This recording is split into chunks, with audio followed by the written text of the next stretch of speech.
10 লাখ টাকা 10 বছর পর 6% মুদ্রাস্ফীতিতে বা ইনফ্লেশনের ফলে কত ভ্যালুয়েশন হবে? 10 লাখ টাকা এখন অনেক মনে হতে পারে, কিন্তু 10 বছর পর এর আসল মূল্য কতটা থাকবে তা কখনো ভেবেছেন?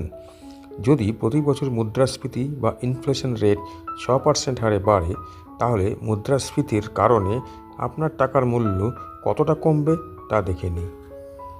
প্রথমে মুদ্রাস্ফীতি কী তা বুঝিয়ে নিই।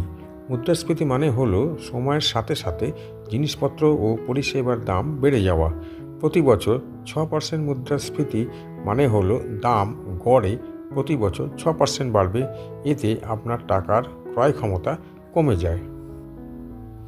তাহলে 10 লাখ টাকার ওপর 10 বছরের মধ্যে এই মুদ্রাস্ফীতি কী প্রভাব ফেলবে? একটু ক্যালকুলেশন করে দেখি। মুদ্রাস্ফীতি 6% হারে প্রতি বছর টাকার মূল্য কমে যাবে।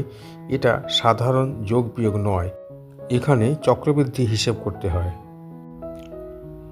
এই ফর্মুলা প্রয়োগ করলে দেখা যায় 10 বছর পর আপনার 10 লাখ টাকার বর্তমান ক্রয় ক্ষমতা হবে মাত্র 5.58 লাখ টাকার সমান। ভাবুন তো, বর্তমানে 10 লাখ টাকায় আপনি যে সমস্ত জিনিসপত্র বা জীবনযাত্রা বজায় রাখতে পারেন, 10 বছর পর তার জন্য প্রায় দ্বিগুণ টাকা লাগবে। এটাই মুদ্রাস্ফীতির প্রভাব। যদি আমরা আমাদের টাকা সেইভাবে বিনিয়োগ না করি, তাহলে প্রতি বছর আমাদের টাকার ভ্যালুয়েশন কমে যাবে। তাহলে কি করা উচিত? এমন কিছু বিনিয়োগ করতে হবে যা মুদ্রাস্ফীতিকে হারিয়ে টাকা বাড়ায়।